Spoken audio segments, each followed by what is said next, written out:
right. Hello, Kitsap. Hope you are having a great Saturday. It is 47 degrees in Kitsap County. It is Saturday, October 22nd.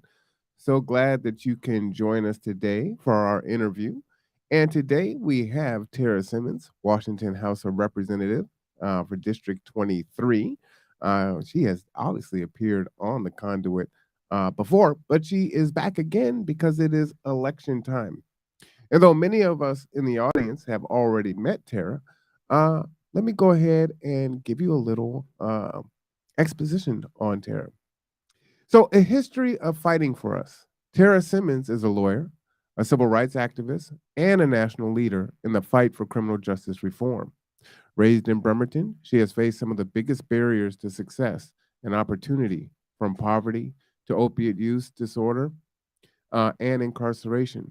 It was with the help of this community, friends, family, colleagues, and neighbors, and its resilience that she was able to overcome these circumstances and become a tireless advocate for change. Tara doesn't simply talk about the challenges, she has faced them for herself. After her incarceration, she experienced firsthand the challenges of reentry, economic insecurity, housing affordability, and lack of access to healthcare, education, and job skills training. These are big challenges that many people from all walks of life in our community face on a daily basis. As a registered nurse, Tara advocated for her patients and our community for over a decade. After starting her own recovery journey, she decided to go to law school and learn how to make a larger impact on the community. Tara graduated with honors and received a prestigious Skaden fellowship to help people get the legal counsel they need and move on after criminal justice involvement. When the Washington State Bar refused to admit her, she took her fight to the state Supreme Court and won in a unanimous same day decision that highlighted the need for opportunities and second chances for all people. Tara is also the co founder of the Civil Survival Project, a nonprofit organization that provides legal and policy advocacy to help formerly incarcerated people better reintegrate in their communities. And by the way, there's actually a job opening that I saw on Facebook, and it's a great one. So if you're looking to make that kind of impact, you should definitely apply. In 2016, Tara was appointed by the Governor Jay Inslee to the Washington State Reentry Council, where she was elected by her peers as co chair. He has also appointed her to the Public Defense Advisory Board, and she serves as the advisory board member to the Washington Supreme Court Gender and Justice Commission. Now, I've said quite a bit, and there's even more. I do want you to check out the website there, but I don't want to keep talking about her. I want you to see her, and let's have a conversation together. So let me go ahead and welcome Tarra Simmons.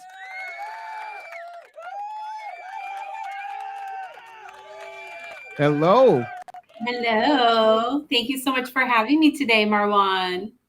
I appreciate you taking out time out of your busy schedule and this late in the election to spend a little bit of time with us and just kind of share with us, you know, what you're doing, what your intent is if you were reelected and all that good stuff there. Yeah, absolutely. So, hello, everyone. Thank you for listening to The Conduit and supporting Marwan in his new venture and for having me here today. I am Tarra Simmons. I'm your current state representative from the 23rd. The 23rd goes from 11th Street in West Bremerton. And I have parts now of Rocky Point and Marine Drive. That's new to my district as of redistricting that happened in November. And then it goes all the way out to the Hood Canal Bridge. So Kingston, Hansville, Paulsbo, Silverdale, and Bainbridge Island as well. I live in Tracyton, so in East Bremerton. I have lived in East Bremerton since I was 13 years old. My early childhood, I grew up in Stockton, California, in a very over-policed neighborhood. My father is Latino, and it was a predominantly Black neighborhood. And my father was a crack addict. And I had my first son here in Bremerton when I was 15, after overcoming a lot of violence and poverty in my childhood. Um, and I think those, I've had a lot of ups and downs in life. And, I've been clean and sober now for 11 years. And I think, all of the experiences I've had, both positive and negative, have really informed my advocacy and what I'm fighting for in Olympia.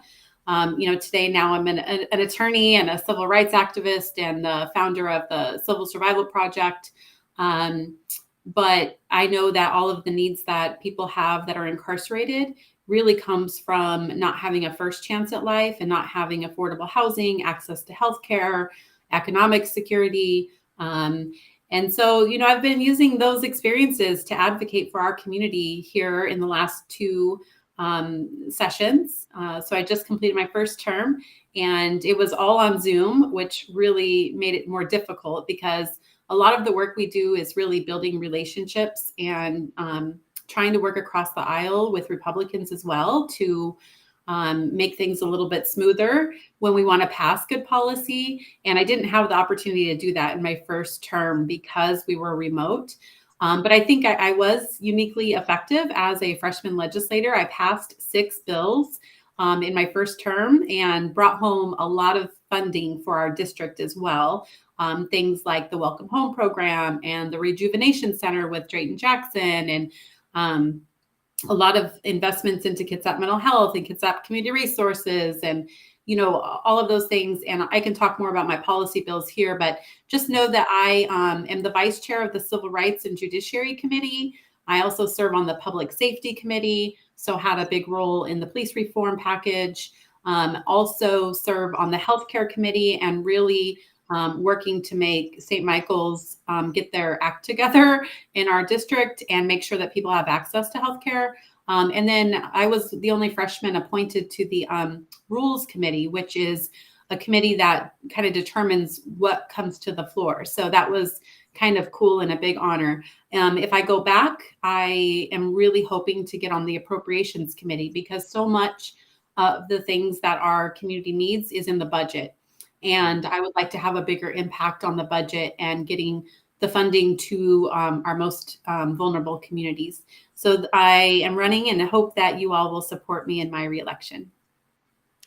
So I appreciate that. Let me ask you a few questions. So since you're in this unique position where you are running for reelection, right? I had your opponent on last week, and so the questions are more centered around, well, what will you do if you are elected?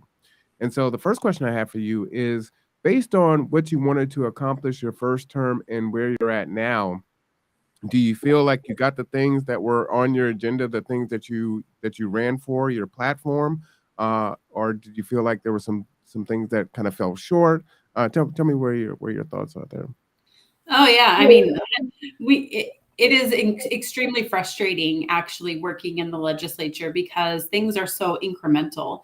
I come from an activist world and I want everything done now, and I want our people to stop being marginalized and have their basic needs met. And it's so incredibly frustrating. And while I was effective compared to other freshman legislators and that I did get 6 bills through, I think I introduced about 13 or 14 bills and didn't, and a lot more budget provisos and didn't get everything I wanted through. And, I was very fortunate that I already had a lot of experience doing advocacy in Olympia before I joined the legislature. But most of the time, your first term is really about learning the process and learning who is the staff members that help you develop this different kinds of policies. Who do you go to to get things done? There's a lot of staff in the legislature. And so, no, I don't think I accomplished all of my campaign goals. If I did, I could just hang up my hat and say, okay, we're going home. But I think it's an ongoing thing. Like I said, I have been a leader on criminal justice reform, and that's the policy area that I know super well. Um, but everything is so intersectional. It's all related to poverty and racism.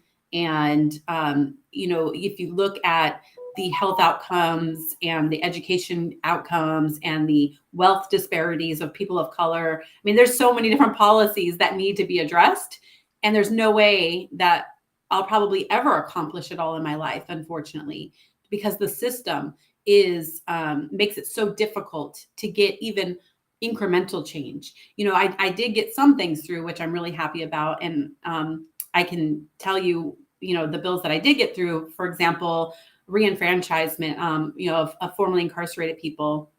That was my freshman bill. And we know that taking away the voting rights of people with criminal history is rooted in racism. And it was a way to control the Black vote. And so instead of, you could no longer discriminate based on skin color, we decided we would discriminate based on criminal records and then give 1 in 3 Black men a felony. And I was able to get my freshman bill through that reenfranchised everybody as soon as they leave prison. But I want to get it to where you never take away their right to vote. If people in prison could vote, then legislators would pay attention to what's going on there. There's a lot of abuse going on there. So that was just one of the bills that I got through that I was proud of. But I did get 5 others, and I still have a ton of work to do.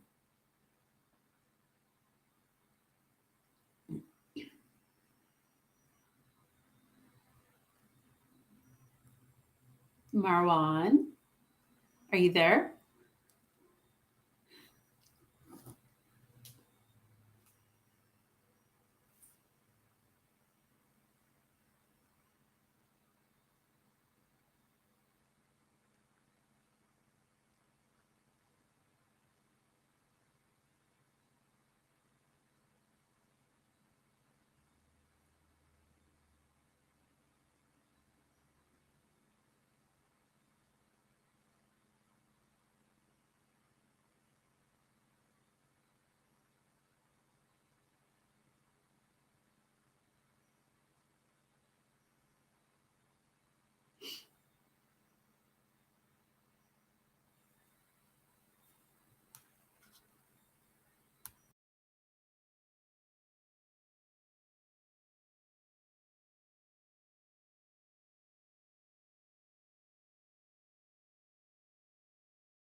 Okay, Marwan.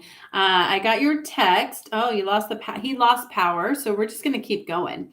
And so he's asked me to answer a question around give me two things you want to achieve this term. One thing I'd really like to achieve is we need to make sure that we are saving reproductive justice for people who need abortion care. And right now we have an issue in that we have one hospital in this district that is a Catholic hospital where we are suffering with potential loss of access to reproductive health care and transgender and gender affirming care and death with dignity and things like that. We don't have anything in the state that allows for demanding that Catholic hospitals provide healthcare for all people. So Senator Randall and I have been working on the Keep Our Care Act, which would provide for oversight when we have mergers and acquisitions of hospitals. And so I'd really like to make sure that we pass the Keep Our Care Act this coming session. I also would really like to see us pass safe patient ratios. Our nurses are leaving in droves from the emergency room and from the hospital because we don't have safe standards. I was a very strong advocate for that bill. We passed it on partisan lines. No Republicans voted for that out of the House. And then it got over to the Senate and we didn't have enough votes to pass it from the Senate. And what it would do is provide that nurses could only have a set amount of patients. So they're not overworked and quitting as they are. And also, so patients that are getting care at St. Michael's actually get quality care. So healthcare is really important. Also, I would like to abolish court fines and fees for poor people. I've made a lot of progress. I passed a bill around that, but I'm on the verge of actually abolishing them. So if you are convicted of a crime and you are indigent and you don't have money, you're no longer given those court fines and fees. I think funding our court system on the backs of poor people has not been working, and we need to stop that. So that's a bill that I want to see through as well. Tara, Yes. let me ask you, why is that important? Well, Why is that important for those to have them abolished, right? You talked about not funding on the backs of folks that can't pay, but why is it important to them? Will you just kind of go into that? Because I think a lot of times people don't understand, right? They're looking at it like, well, isn't this a way for them to learn their lesson and maybe not commit another crime, right? Can you just share with them?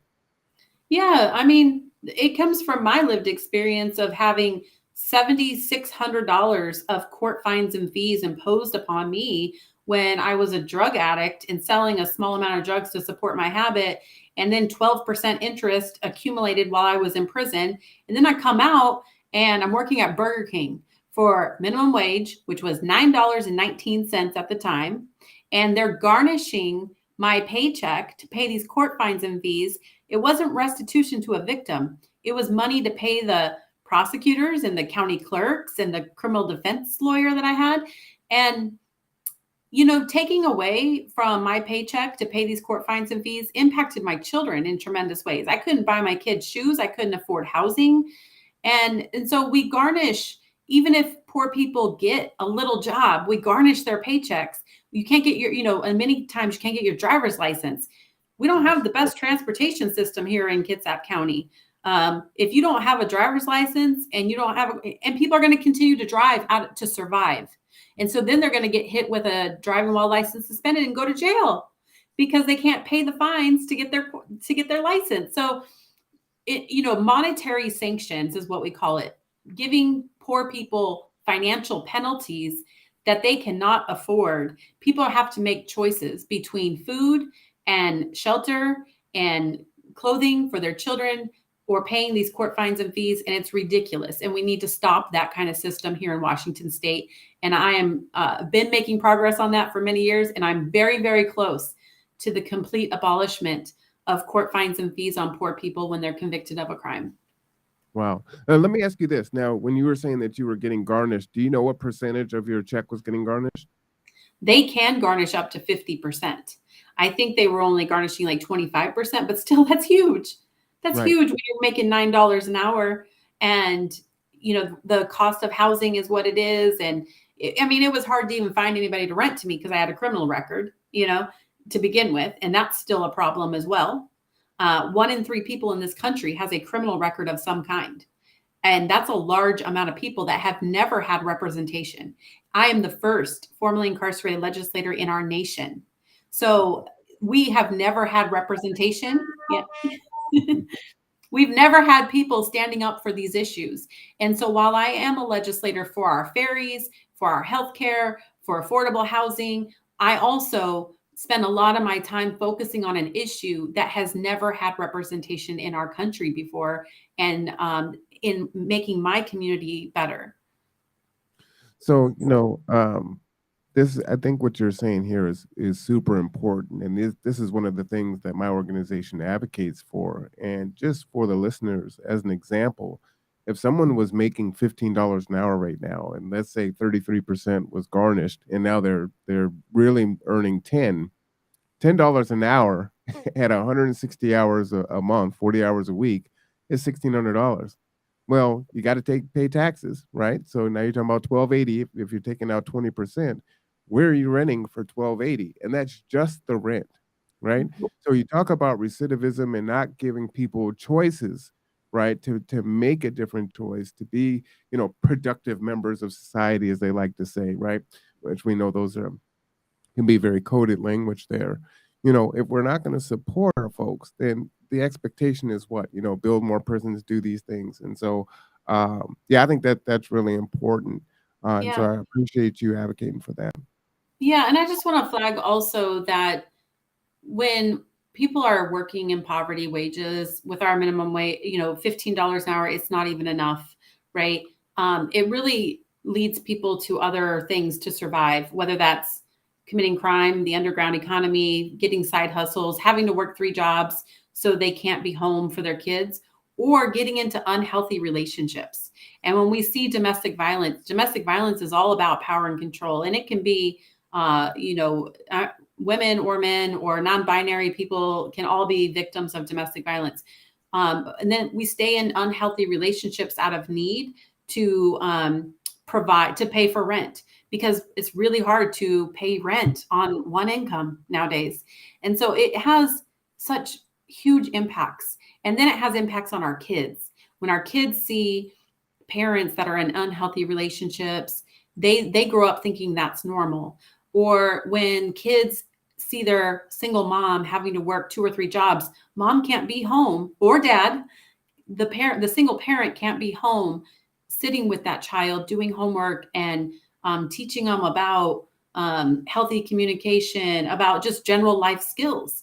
And so all of this is so interconnected, and the criminal legal system just amplifies it all. And that's the solution that a lot of us go to for these social issues. And so that's why I do work on the criminal justice system, because I'm trying to get the funding out of the criminal justice system and into community, until we can pass, significant progressive revenue tax policy where the rich are paying their fair share of the infrastructure that we all need.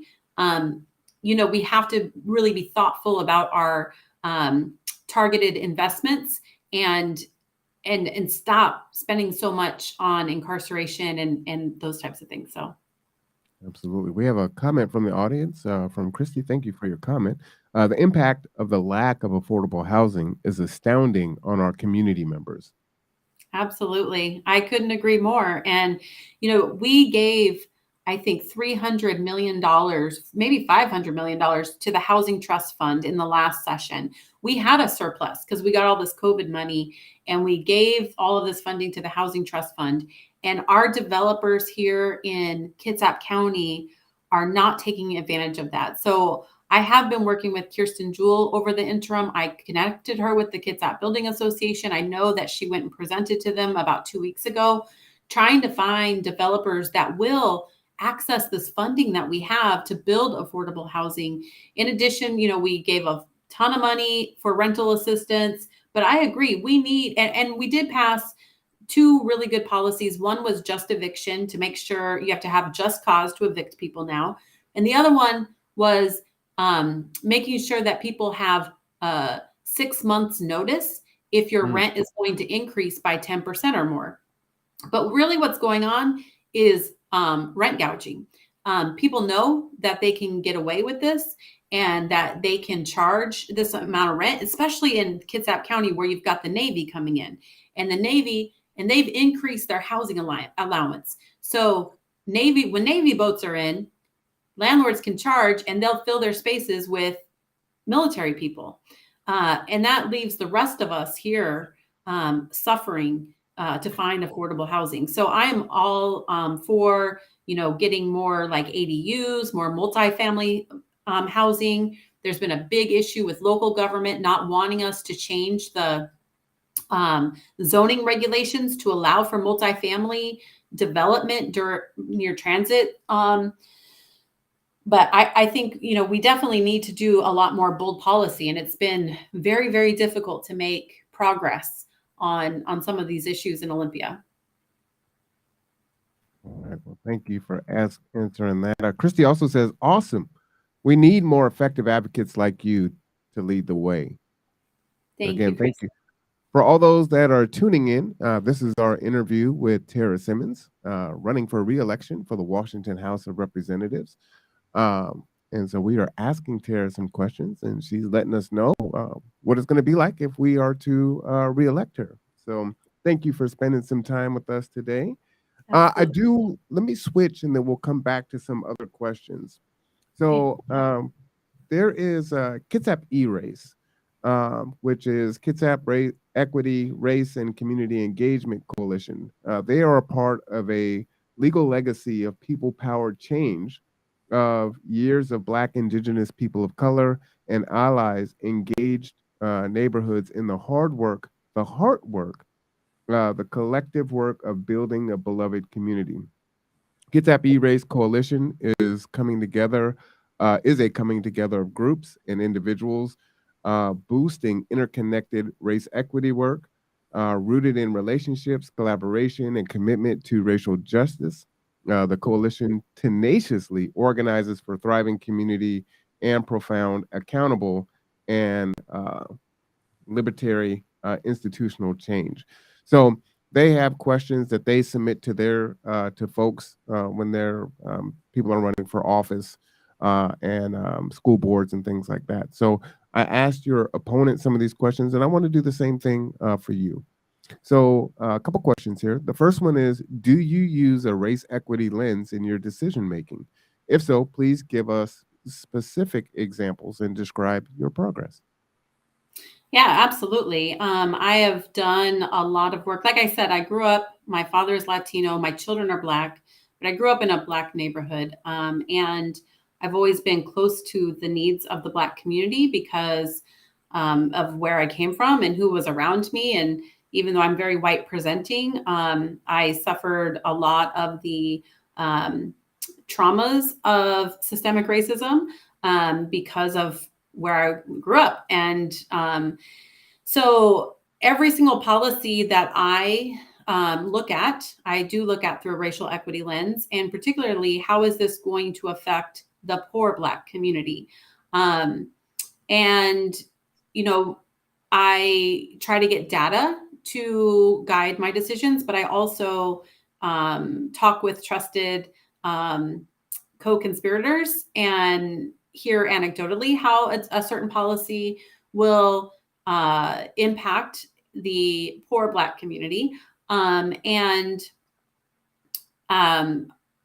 when I look at the data, for example, in criminal justice reform, sometimes people will have great policy ideas like, let's let out of prison everyone who has a drug possession charge or a this kind of charge. And then when you look at the data, it will actually make racial disparities in prison worse because more white people have been convicted of that certain crime versus people of color. So I do try to get the data from the Administration Office of the Courts and look and see how a policy will either improve or make worse racial disparities in the criminal legal system. And I try to do that for every policy. In fact, we do have a racial equity tool that my caucus has developed. Not everybody has been good about using it. And I'm the one saying, whenever I think that a policy might have a negative impact on communities of color, I will say, can we pause? Can we have an equity pause? And can we break out our tool and look at this? And which communities have we talked to about this policy? Have we talked to communities of color? Have we seen the data on how this policy will either increase or decrease racial disparities in whether that's the education system or the healthcare system? I just tend to really know the criminal justice system very well because that's where I'm on the committees for that. So, but yes, I am really happy to hear that my speaker, I've been really pushing for more race equity work in the legislature. And in fact, last year we had formal anti-racism training together, and some of my colleagues are not coming along to it, but some of them are. But I, through the interim, I was really feeling pretty traumatized being in the legislature because sometimes even my Democratic colleagues who I respect will introduce legislation that is going to have a negative impact on communities of color and make things worse.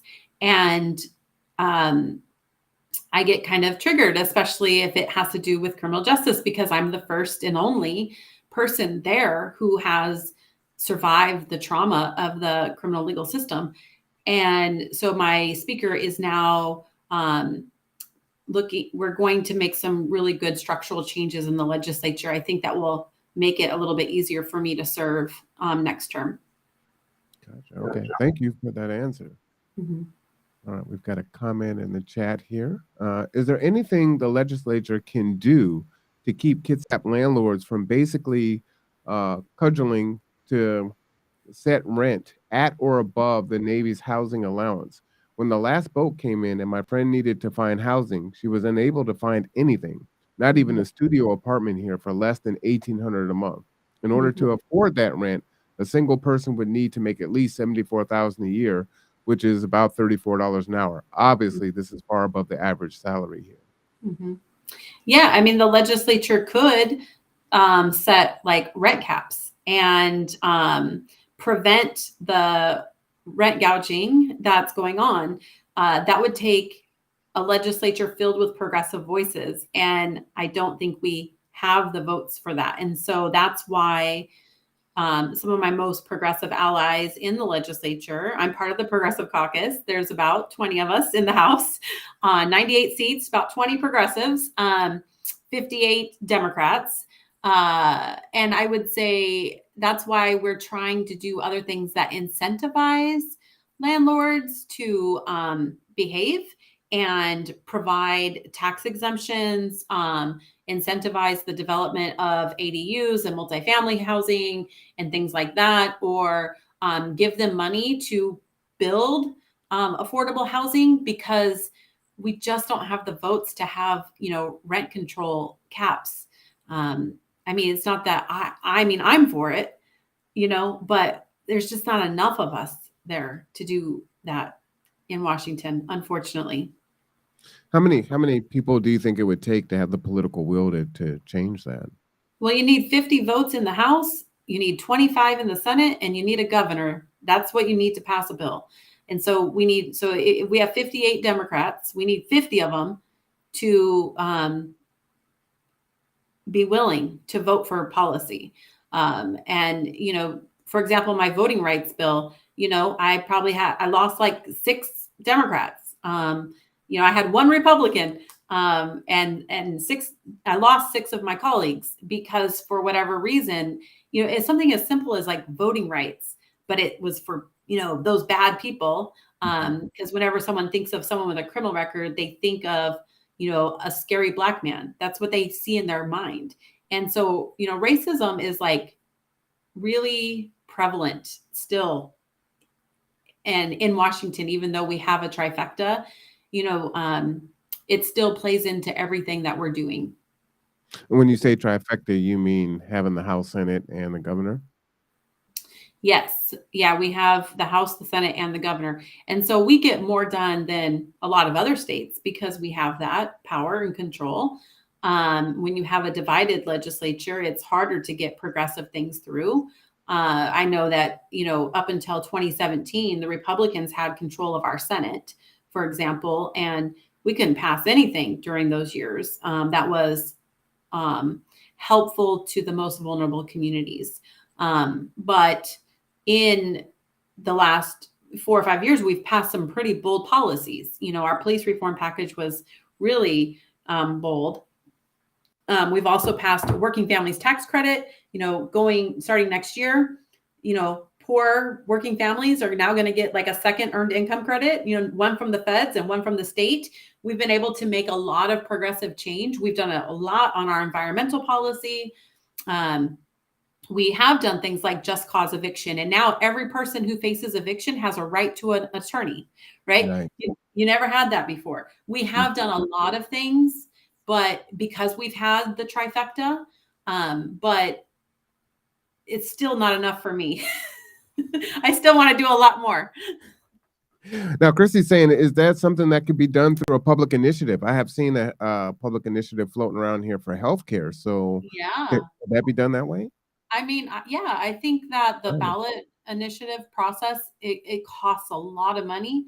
So you have to have a lot of kind of external stakeholders to do a ballot initiative. But it is something that probably could be done through ballot initiative. And, I would come back on the show in, probably February and let you know what I'm hearing. I know that we are really, there's several of my colleagues that are very focused on housing this coming session. Unfortunately, I'm not on the housing committee, and so I'm not invited to all of those. But I am thinking about going on the housing committee just because it is the top issue, I think, for our district. I'd have to give up my public safety or my healthcare, though, because you can only be on 3. So, and I kind of want to be on the budget committee because I think I can make a difference there. So it's like, where do I go, to be in the weeds and in the most current up-to-date information? Housing is on my short list of places I would like to be. I do work on the ferries a lot. So yeah. So let me diverge really quick. And you're giving us such an education. So first, I appreciate you coming on and also offering to come back in February and update us as to what's going Yeah. on. A lot of us don't understand how politics work. And so, I heard you say, hey, we only get to pick 3. So you have constituents, all over, and they're all tugging on you, advocate for this, advocate for that. How do you juggle that if you're only able to kind of pick 3? But, housing is also really important too. So what do you do? And how do you articulate that to your constituents? Yeah, well, we work as a team in the House for sure. Like the housing experts and the people who are leaders would be Representative Bateman and Representative Macri. They are in the weeds constantly, having meetings every day about that, about housing.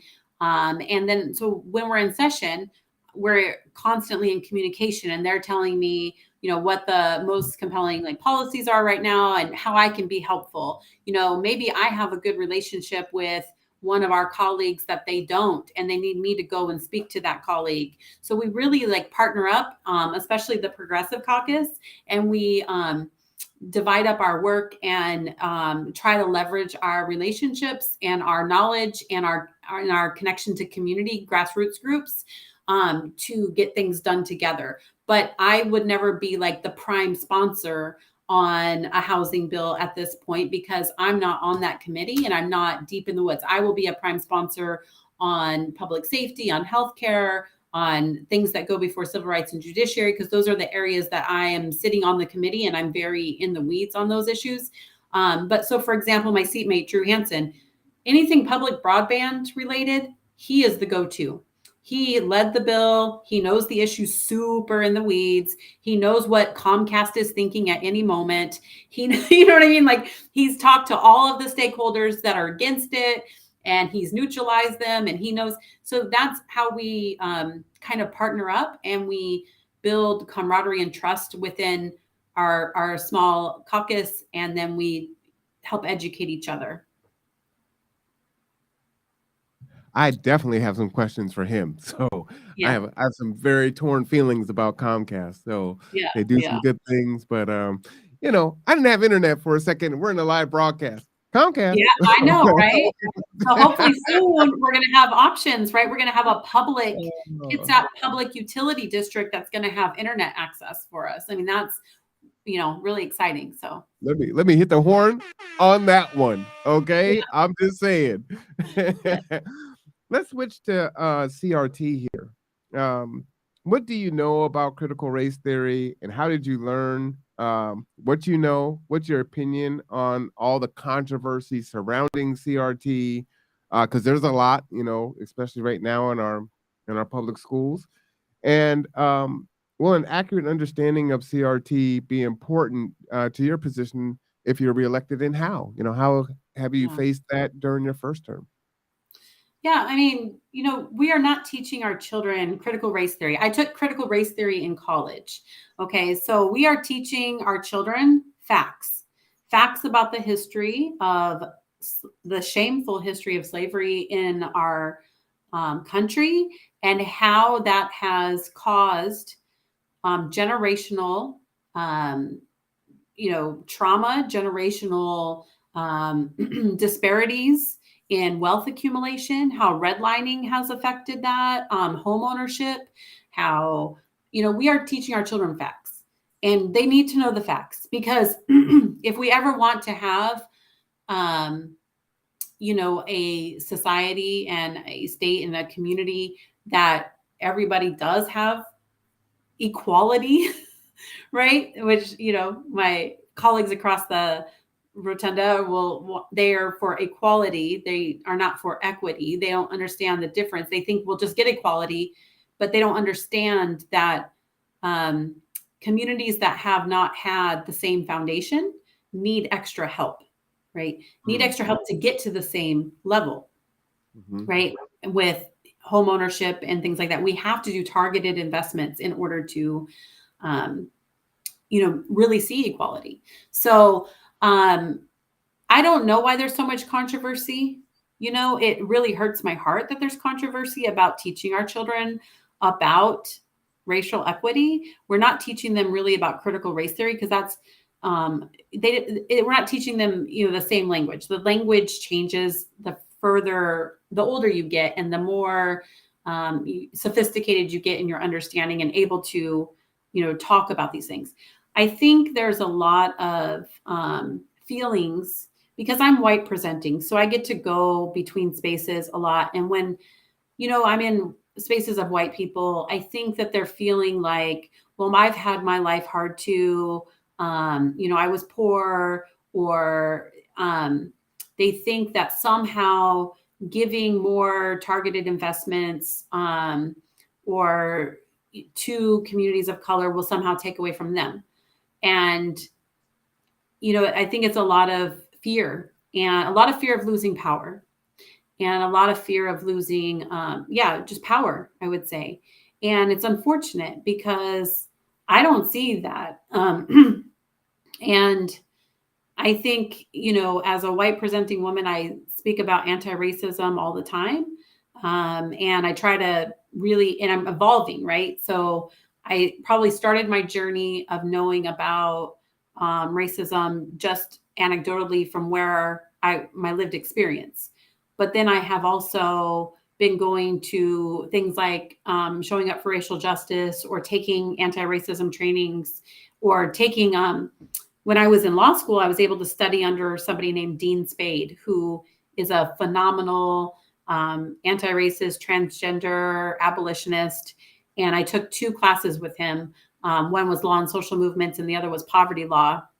And so I read a lot of books, Angela Davis, and the new Jim Crow. I have so many books still on my bookshelf up here I'm looking at. But so that's how I've gotten to know about critical race theory, is through education later on in life. But I think my first exposure was just anecdotally because of the communities I grew up in and because of seeing, you know, disparate outcomes. For example, my older son, he's 29 now, Davon, you know, he's Black and he grew up here in the Central Kitsap School District, just like I did. And when he was in kindergarten, he's the only child of color in his class. You know, neither of my boys have ever had a teacher that looked like them. And so ever since, you know, being the mother to my two sons, I've had to fight for them in the schools. You know, why are my kids getting suspended over this, you know, misbehavior, you know, and really working on the school to prison pipeline and all of this other stuff. So, what do I know about critical race theory? I know that we need to ensure that people, educators, everyone in positions of power, everyone in systems, leadership position of any kind of system, whether that's the foster care system, the healthcare system, the education system, they need to be well versed in it, so they can use their positions to truly bring the equality that everyone says we want. Absolutely. Well, thank you for that. That's a nice, complete answer there. Mhm. Again, if you are joining us, this is our interview with Tarra Simmons, running for re-election for the Washington House of Representatives. We have a comment in the chat. I agree. My public education was whitewashed. The lack of accurate information and history impacted my world lens until I became an adult, and became exposed to the real information. My generation is responsible for backlash against CRT. We are taught to be colorblind.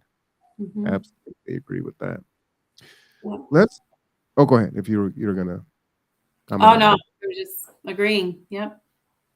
All right, Cynthia Brady says, "Hello, Tara." Hello, Uh, sister. I love you. let's switch directions and talk a little bit about police reform. Mhm. Your opponent and I had a discussion on that. One of the things that I brought up was talking about qualified immunity. So we were looking at different ways to solve some of the issues. My thought was if you removed qualified immunity, yeah, I don't really think that we need to defund the police, but if you were Mhm. to get rid of qualified immunity and made officers accountable, then the community can see when there's, video footage, right, of what happens. And I think they fairly assess what happened in the situation. Mhm. To that end, also, I'm going to put a couple things together. She was a big supporter of the cameras, right? But Mhm. we see a lot of instances where cameras weren't turned on, they didn't catch the information, Mhm. and, neither one of us knew how the technology worked, but it's like, "Oh, so could it be connected to your gun?" So as soon as you unclick it, that camera starts, and you don't have those controls, and the technology can get Mhm. better and just constantly record and can't be cut off. The other thing that we were talking about, I asked her about, I said, "Hey, there's legislation in other cities where it's illegal to record, officers. And, some officers are like playing music loud so they can't be heard Mhm. as to what they're doing." So just kind of putting all those things together. For me, I would like to see those things, outlawed and officers be um held responsible if they are participating in such despicable acts from my point of view on that. But if you got Mhm. rid of qualified immunity, that thin blue line would start to uh, be erased, Mhm. because good Mhm. cops can come forward and not worry about the retaliation and being called a rat and all those things that happen on the inside. I think that, there should be some kind of a national, record where it follows officers. So you don't Mhm. just get to lose your job because you're a bad cop and then go to another city and get hired. That's going to carry on. And they need to Mhm. be fiscally responsible for the wrongdoing, because if you hit people in their wallet, that's really where the change comes from. So just kind Mhm. of putting all that together because we're close to our time. Will you just kind of, give us your thoughts on police reform? Absolutely. You know, I co-sponsored almost all of the police reform legislation that we passed, and I sat on the public safety committee. So I'm very in the weeds. I think we passed about 14 bills after George Floyd, and people forget so quickly about our community marching in the streets. And it's very disappointing because this is what my opponent is running on. That I am soft on crime and I don't support our police and all this. And you know what? I've actually gone riding with twice in the last few months with a sheriff and a Bremerton police. I am endorsed by our police. I'm endorsed by the Fraternal Order of Police. I'm endorsed by our local sheriff. I have good relationships. You know, I met with our Kitsap County sheriffs and police chiefs, or our sheriff, John Giese, and the police chiefs of Squamish, Bainbridge Island, Port Gamble, Paulsbo, Bremerton, and Port Orchard, which isn't even in my district. And I let Matt Brown come along. I met with them several times during session. And, you know, I do not hate the police. I value them. I appreciate them. My son is 19 and he wants to be a police officer. And I will never say defund the police. I do want us to have an effective 988 system so mental health responders can respond to behavioral health. I think the police want that too. They don't want to deal with the behavioral health stuff. There are some people in our community who are not safe in our community right now, and they need a timeout. Now, I don't think our jails and prisons are the answer. I think our jails and prisons need to be definitely changed. But I definitely co-sponsored our qualified immunity bill. It did not pass. I do think, just like I'm a lawyer, right? And I was a registered nurse. If I commit malpractice, I can be civilly liable for that. Our police officers should be held to the same standards. If they commit malpractice and take someone's life, they should be held civilly liable for that. Why do they get special treatment where teachers, nurses, doctors, lawyers don't get that?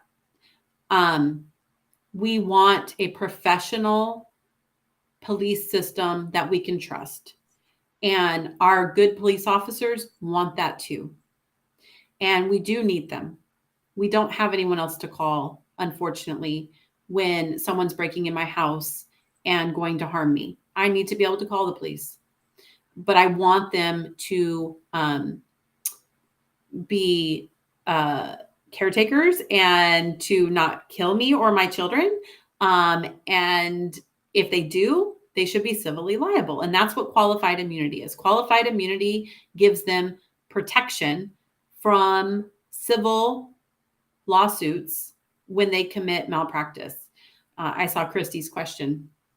I don't think that they should have I don't think they should be protected. I think that they should be liable, just like every other professional, and that we should continue to support them and give them the best training to do their jobs in a responsible way, and that we should weed out the bad apples. And so I'm really proud of my little son. He's going to be one of the first Black cops in our county, and he's going to be there holding his colleagues accountable, and he's going in there for the right reasons. And so I don't hate the police.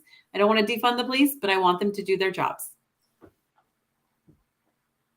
Can you explain qualified immunity? That was Christy's question. Yeah. Christy, qualified immunity is a law that says that police are not civilly liable. They can't be civilly sued when they commit,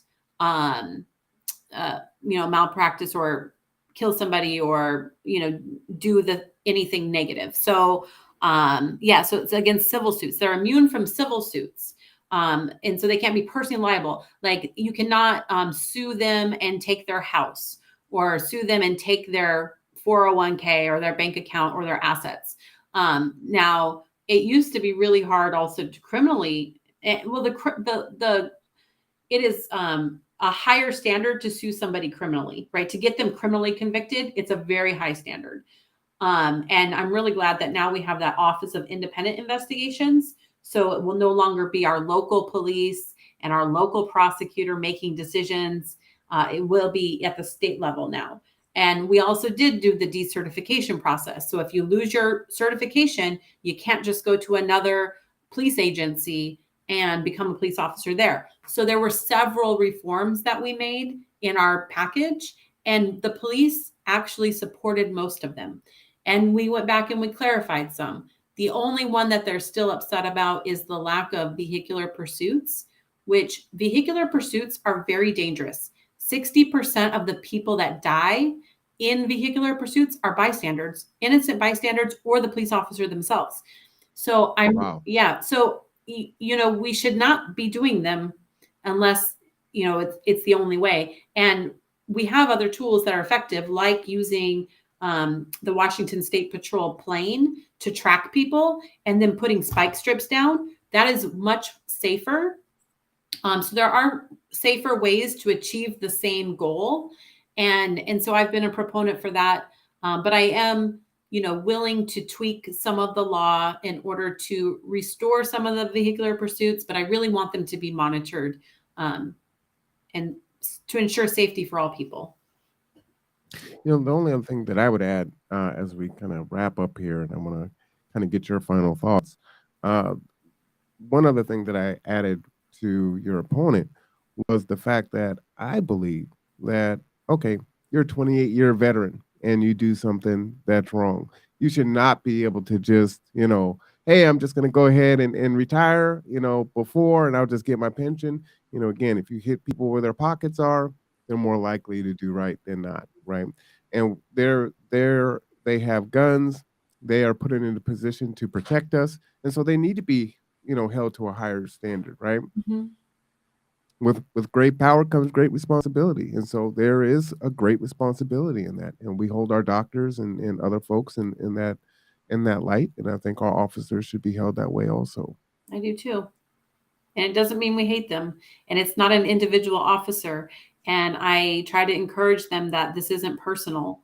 This is about professionalizing your profession, just like other professions.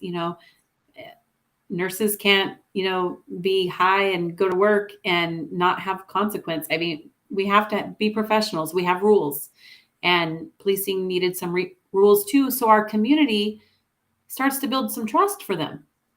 We saw too many people, predominantly people of color, unarmed, losing their lives. It's a long list. It's not George Floyd. It's not Stony Chief Stick. It's not David Pruitt. It's a long, long list. And we need to have trust. So the last question that I have for you before we kind of wrap here is, obviously I'm Black American here. I consider Mhm. myself a foundational Black American, and in that, we see a lot of pandering from the left right now, as many are very terrified that they're not going to get their reelection, and so some are now starting to reach out to Black men in particular and say, "Hey, we want to advocate for you." Uh, but they haven't really asked us before, right? They just say, "Get your booty to the polls." Mhm. Last election, they put strippers out for us to try to vote. Now this time they have no voting, no vucking. That's what they V, and it's just this really offensive video that they're showing to try to get males to vote, Black males, and basically it's like, if you don't vote, then we're gonna cut off sexual access, and so that's really offensive. Um, Wow. and so, there is a black male political agenda that many of us, believe in. But people don't ask us, well, what's our agenda, right? We always, um, if you do ask us, a lot of times it's more communal. But many of Mhm. our black boys are not reading at level. We know that they are criminalized from kindergarten to elementary and so on. And so, are there any things that you have? Um, if you are reelected, that's going to be Mhm. targeting our black boys. Black men experience more homelessness than any other demographic. So just kind of all the way through. One of the Yeah. things that I share is my frustration with BIPOC, which is Black, Indigenous, and people of color, for the audience, is they will often state Black statistics, particularly Black male statistics, right? George Mhm. Floyd, right? Trayvon Martin. And then all of a sudden, everything opens up, and you'll see other demographics kind of leapfrog and get the resources, and Black Mhm. males are still kind of left where they're at, right? Mhm. So there's this kind of duality of victimization on Black males. The murder, and then kind of profiting or benefiting off of the death of a black male. So is Mhm. there anything that you have on your platform that is really targeting black boys or black men in particular? Yeah, I mean, I think a lot of the things that I do, as I mentioned in the very beginning, when I look at disparities in the criminal legal system, it is Black men who are definitely the most criminalized. And so, all of the work that I do on school to prison pipeline, on criminal legal system, I'm looking at it through that lens. How is this going to affect the Black community, really, because of the stark disparities? And if we do help reduce the overcriminalization of Black men, we will help reduce the incarceration of all people if you go for the most impacted. So I would say that all of the things that I do, I try to use that lens because of where I came from. And it is very sad to me to see people pandering. I did not ever hear of the video you're talking about. I did not know about those things. I see the Republicans pandering too, which is really disingenuous in my mind. I know of some local activity of my opponent. I won't say that here, but I definitely have heard, and it's very disingenuous. I would say look at who's been there and look who's been showing up because they actually care, and because that's who they are. And I definitely would love to hear more about your if you have a group that has like an agenda in writing. I would love to see that, and I would be willing to potentially pick something off that list and champion it, even if it's not on my committees. But I think that everything that I do, I use that lens, and I really am trying, because I didn't get to the other bills that I had passed, but one is about, court fines and fees. Again, hurts Black men the most. Voting rights for being in the criminal justice system benefits Black men the most. Housing vouchers for people when they come out of prison benefits Black men the most, because who's mostly criminalized. That's a huge one. I got $700 a month for 6 months for every single person coming out of prison now. That wasn't there before. And now every person releasing from prison gets a $700 a month housing voucher for 6 months. It's not enough, but it's better than what it was before. That's why I say I get frustrated. It's not enough. Have I done everything I want to do yet? No, I probably will never finish everything that I want to do, even if I serve for 20 years. But I'm making progress. So yeah, I think we're definitely aligned, and that's based on where I came from, who I'm fighting for, and, being part of the new civil rights movement, the new Jim Crow. That's who I am. So. Absolutely. I'm gonna give you Christy's statement and just answer your question. I'd actually just put that in the chat in regards to the platform. So there's more than 30,000 of us that believe in this here, and this is kind of a streamlined list of things that impact Black males, and these are things that are important to us directly: family court reform, education, affirmative action, targeted homeless programs, targeted unemployment programs, law enforcement, which you touched on, intimate partner violence and homicide. If you're watching what's happening nationally, and I'm talking to the audience now, a lot of that happens. There's a lot of proxy violence that happens. Proxy violence is where, a couple gets into a fight, and maybe the uncle or a friend comes in, and there's violence against the boyfriend, right, or a murder there. And so that is not often counted. Health, targeted cancer campaigns, treatment and recognition, targeted small business support, Social Security and life insurance family support, especially around the fact that the life expectancy actually dropped by 3 years post-COVID for Black males, right? And so we died the fastest. Paternity leave, reverse voter disenfranchisement, Black male specific reparations for the transatlantic slave trade, and then the United Nations. We charge it to you as a genocide of the Black male. So that is their audience, and I will share this with you offline. But you're not hearing anyone nationally talk about these things, and I think that this is an important conversation to have. Yeah, I had never seen that. So thank you for sharing that. And I'm happy that I did the voting disenfranchisement law here and police reform. And I did do targeted investments as well for Black communities. So for business. So yeah, so I'm making some progress, but I have lots more to do. I love it. I love it. Now, Christy said, I missed the first part of this interview. Did you talk about the crisis with St. Michael's Hospital and the lack of secular health care in Kitsap County? Our community's health needs are not being met, and the people are afraid if they have medical emergency now due to the issues at St. Michael's. You did a little bit. I Uh, did. I yeah. did. And I talked about my Keep the Care Act and also the safe standards, the patient ratio bill. And yeah, definitely did. So we definitely appreciate spending time with us today, and we just want to get the final words from you. What do you Yeah. want the voter to know? I just want them to know you can call me. My number is 360-649-8378. I actually have been getting lots of calls in the last few days because my number is in the voter pamphlet, and it's been very encouraging. And if there's anything I can do for you, you can reach out to me. I try to go to as many community events as I can, not because I feel like I have to, but because I actually love our community very much. I'm happy to be one of the only representatives of this district that lives in Bremerton. My two seatmates live in Bainbridge. And so I try to focus my efforts on the needs of Bremerton and the needs of the most vulnerable neighbors in the district. It's been an honor to serve you in the last 2 years. It's hard work, but I also feel like it's my purpose in life after all I've overcome.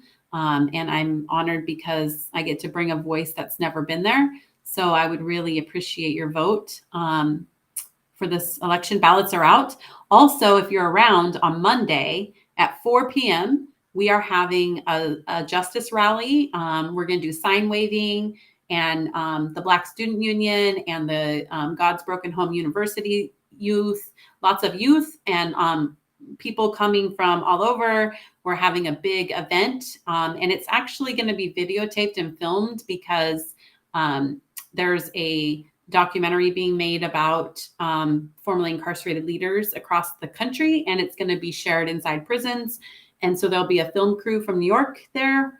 So it's Monday at 4 o'clock on the Manette Bridge. And at 3 o'clock, we're going to make signs at Pups, Cups, and Cones that talk about our shared values around justice system, racial equity, abortion access, environmental justice, economic equity, those types of things. So whatever you want your sign to say, you can say it, you can write it out. We're going to have supplies at 3 o'clock at Pups, Cups, and Cones. And then at 4 o'clock, we're going to have a rally. So I'd love to see you there. All right. And also, if you want more information, I'm putting Tara's web pages here. So this is Tarra Simmons, representative for the 23rd Legislative District. And then also here, Tarra Simmons re-election. So both of those things are in the chat where you can learn more. If you don't already know her, please get to know her. But more than that, get out and vote. Uh, that is how you're going to see the change that you want to see. Um, I just want to tell you that I appreciate your service and all the things that you accomplished in your first term. That was a tremendous list there, and all the things that you're going to continue to work on. I can say personally that you are very present in the community. You don't see that with all politicians. You are very present in the community. Sometimes I'm like, how does she do it all? Right? And you're here on a Saturday, and I know that you're tremendously busy. So the conduit wants to wish you luck with your campaign. We look forward to having you back to share more. Thank you for imparting knowledge and making us a little bit smarter in regards to how government works. So we really appreciate you. Absolutely. And I'll be honored to come back in like February when I'm in the middle of session too and give you an update on what's going on, especially around housing, because I know that's really important to our community. So thank you for all you do, Marwan. You do a lot for us. Thank you. I appreciate that. And you did bring up housing. There is the pancake breakfast, everyone, that is going to be this Wednesday coming up. And this one is different. It is on 4040 Wheaton Way, Suite 203. But this is actually not just a breakfast. Yes, we're going to feed you, but this one is going to be a working session. So it's going to be 4 hours long from 10 to 2. A lot of people can only be there from 10 to 12. But Bremerton Housing Authority, Salvation Army, KCR, Kids at Public Health, City Council should be there. We're hoping the mayor will be there. We're going to address the unhoused on ML King because we're advocating for bathrooms and things there. And so you are welcome to come if your schedule provides. I invited your opponent, so I want to make sure that I'm equitable on all sides, as we are Awesome. not partisan here on the conduit. But yes, just wanted to give that programming note. So again, this was our interview with Tarra Simmons, running for re-election for the Washington House of Representatives. And we want to just thank you and be well, everyone. We will see you next time. All right.